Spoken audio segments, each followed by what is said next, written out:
Hi hello வணக்கம் and welcome to cricket Challengers Tamil channel. இந்த வீடியோவில் நம்ம அதை பற்றி பார்க்க போகிறோம் அப்படின்னா பஞ்சாப் கிங்ஸுக்கு எகென்ஸ்டான மேட்ச்சில் நம்மளுடைய ஆர்சிபி என்னென்ன மாற்றங்கள் கொண்டு வர போகிறாங்க அப்படிங்கிறத பார்க்க போகிறோம்.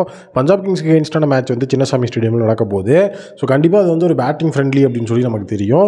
பேட்டிங் பேரடைஸாகவே இருக்க போகுது. அப்படி இருக்கும்போது ஃபஸ்ட் மேட்ச் லாஸ் பண்ணியிருக்கிற ஆர்சிபி செகண்ட் மேட்ச்சில் கண்டிப்பாக கம்பேக் கொடுக்கணும் அப்படின்னா பிளேயிங் 11 சேம் பிளேயிங் 11ஓட போனாங்கன்னா கண்டிப்பாக செட் ஆகாது. So playing 11 based on condition மாற்றி தான் ஆகணும். ஃபஸ்ட் மேட்ச் சேப்பாக்கில் நடந்தது. பட் ஆனால் செகண்ட் மேட்ச் வந்துட்டு சின்னசாமி அவங்களுடைய ஹோம் கிரவுண்டில் நடக்கிறதுனால மாற்றங்கள் இருக்கும். ஸோ என்னென்ன மாற்றங்களை வந்துட்டு நம்மளுடைய ஆர்சிபி டீம் பண்ண போகிறாங்க அப்படிங்கிறத டீட்டெயிலாக பார்ப்போம். ஃபஸ்ட்டு வந்துட்டு Alzarri Joseph. So Alzarri Joseph வந்துட்டு டோட்டலாக பேக் பண்ணுவாங்களா அப்படிங்கிற ஒரு விஷயம். பேக் பண்ணுறதுக்கான வாய்ப்புகள் இருக்குது. பட் ஆனால் வந்துட்டு அல்சாரி ஜோசஃபோட இடத்துல ரீஸ்டாப்லி வந்து ஆடினார் அப்படின்னா இன்னுமே வந்துட்டு செம எஃபிஷியண்ட்டாக இருக்கும். ஸோ ரீஸ்டாப்லி வந்தார் அப்படின்னா அவர் வந்து ஒரு விக்கெட் டேக்கிங் பவுலர். அதே நேரம் வந்துட்டு பார்த்தீங்கன்னா லாக்கி ஃபெர்குசன் கண்ட்ரோல் பண்ணுவார், டெத்தில் விக்கெட் எடுப்பார். பட் ஆனால் அல்சாரி ஜோசப் போன மேட்ச்சில் பார்த்தீங்கன்னா ஃபுல் அண்ட் ஃபுல் வந்துட்டு டெத்துலேயே அவருக்கு விக்கெட் விழுகல. ஸோ ரன்ஸ் தான் வாரி கொடுத்துட்டு இருந்தார். ஸோ அல்சாரி ஜோசஃபை நம்ம யூஸே பண்ண வேணாம் அப்படின்லாம் சொல்லலை. பட் ஆனால் சின்னசாமி ஸ்டேடியம் அப்படின்னு சொல்லும்போது கண்டிப்பாக வந்துட்டு ஷார்ட்டர் பவுண்டரிஸ் தான் இருக்கும். ஸோ அந்த இடத்துல வந்துட்டு அல்சாரி ஜோசஃபை அடிக்க ஆரம்பித்தாங்க அப்படின்னா ஸோ அவர் விக்கெட் எடுக்கிறது கண்டிப்பாக ரொம்ப ரேர் ஆயிரும். ஸோ அதனால் அல்சாரி ஜோசஃபை அந்த இடத்துல ட்ராப் பண்ணுறது எனக்கு தெரிஞ்ச இந்த மேட்ச்சில் கண்டிப்பாக வந்துட்டு நம்மளுடைய ஆர்சிபி கொஞ்சம் நல்லது தான் நினைக்கிறேன்.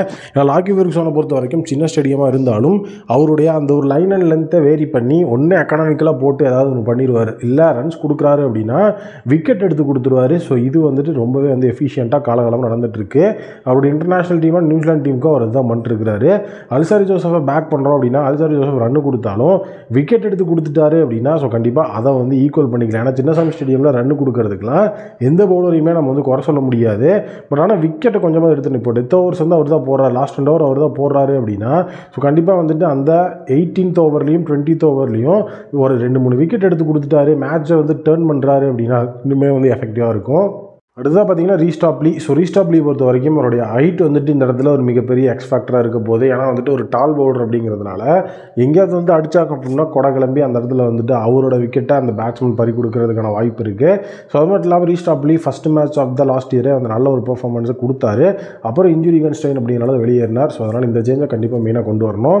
அடுத்தது கண்டிப்பாக கரண் சர்மா வெளியே எடுத்துருவாங்க. ஏன்னா சின்னசாமி அப்படிங்கும்போது மாயங்க் டாக்கர் கரண் சர்மான்னு 2 ஸ்பின்னரோட அவங்க போக மாட்டாங்க, லோன் ஸ்பின்னரோட தான் போடுவாங்க. ஸோ அப்போ வந்து மாயங்க் டாக்கர் லோன் ஸ்பின்னராக உள்ளே இருந்துப்பார். ஸோ வேணும் அப்படின்னா கிளென் மேக்ஸ்வெல்லிருந்து ஓவர் வாங்கிக்கலாம். ஸோ அதனால் பிரச்சனை கிடையாது. ஸோ அதனால் கரண் சர்மா வெளியே எடுத்துகிட்டு கரண் சர்மாவோட இடத்துல ஆகாஷ் தீப்பை கண்டிப்பாக உள்ளே கொண்டு வருவாங்க. ஏன்னா சின்னசாமி கிரவுண்ட் அப்படிங்கும்போது ஆகாஷ் தீப்புக்கு நல்ல ரெக்கார்ட் இருக்குது. ஸோ இப்போ டொமஸ்டிக் ரெக்கார்டும் ஆகாஷ் தீப் செமையாக வச்சிருக்கிறாரு. ஸோ அதே ஒரு பெர்ஃபார்மன்ஸை அப்படியே ஆகாஷ் தீப் இங்கே ரெப்ளிகேட் பண்ணார்னா ஸோ விக்கெட்ஸ் அப்படிங்கிறது ஆகாஷ் தீப்புக்கு இங்கே கிடைக்கிறதுக்கான வாய்ப்புகள் ரொம்ப அதிகமாகவே இருக்குது. ஸோ அதனால் ஆகாஷ் தீப் எனக்கு தெரிஞ்சு இது வந்து ஒரு ஃபஸ்ட்டு ப்ரைமரி சேஞ்சாக இருக்கும் அப்படிங்கிறது வந்துட்டு என்னோட இன்ட்ரெஸ்டில் வந்துட்டு நான் சொல்கிறேன். ஸோ ஆகாஷ் தீப் உள்ளே வரும்போது அவங்களுடைய பவுலிங் லைனப்பும் ஓரளவுக்கு டீசென்ட் ஆகிறதுக்கு வாய்ப்பு இருக்குது. ஸோ நெக்ஸ்ட்டு பார்த்தீங்கன்னா கேமரன் கிரீனை அப் த ஆர்டரில் கொண்டு வரது. கேமரன் கிரீனை கண்டிப்பாக நீங்கள் ஓப்பனிங்கில் கொண்டு வரணும் அப்படின்னு நான் சொல்லலை. பட் ஓப்பனிங் வந்தால் 7 மாதம் இருக்கும். பட் ஆனால் 1 டவுன் பேட்ஸ்மேன் ஆகாது. கண்டிப்பாக வந்து கேமரன் கிரீனை கொண்டு வரணும். ரஜத் படிட்டரை ஒரு ஃப்ளோட்டராக யூஸ் பண்ணிட்டு நம்ம கேமரன் கிரீனை கொண்டு வந்தோம்னா ஸோ இந்த மாதிரி வந்து ஒரு அட்டாக்கிங்கான ஒரு பிளேயரை வந்து டாப் ஆர்டரில் வச்சுக்கிறது செம மாசான ஒரு மூவாக இருக்கும். ஸோ கேமரன் கிரீனை பொறுத்த வரைக்கும் லாஸ்ட் மேட்ச்சு நல்ல ஒரு ஓப்பனிங் அப்படிங்கிறத காமிச்சார். ஸோ அதே நேரம் அவருடைய அந்த ஸ்கோரிங் ஏரியா என்ன அப்படிங்கிறதையும் பார்த்தோம். விக்கெட்ஸையும் எடுத்து கொடுத்து டீசெண்டாக வந்து ஒரு நல்ல ஒரு பெர்ஃபார்மன்ஸ் அப்படிங்கிறத கேமரன் கிரீன் கொடுத்துருந்ததுனால சின்னசாமி ஸ்டேடியமில் கண்டிப்பாக வந்துட்டு 1 டவுன் பேட்ஸ்மேனாக கேமரன் கிரீன், அதுக்கப்புறம் வந்துட்டு மேக்ஸ்வெல், அதுக்கப்புறம் ரஜத் படிட்டர்னு வந்தால் ஸோ கண்டிப்பாக அந்த இடத்துல வந்துட்டு நல்ல அட்வான்டேஜ் வந்து இருக்கும் அப்படிங்கிறது என்னுடைய ஒப்பீனியன். ஸோ இந்த சேஞ்சஸை மேஜராக அவங்க பண்ணணும். வேறு எந்த சேஞ்ச் பண்ணாமல் அவங்க போனாலும் பிரச்சனை கிடையாது. பட் ஆனால் இந்த சேஞ்சஸ் நடந்தால் பஞ்சாப் கிங்ஸுக்கு எகென்ஸ்டான மேட்ச்சில் கண்டிப்பாக ஆர்சிபிக்கு வந்து ஒரு மிகப்பெரிய அட்வான்டேஜ் இருக்கும் அப்படின்னு வந்துட்டு நான் வந்து பர்சனலாக வந்து ஃபீல் பண்ணுறேன்.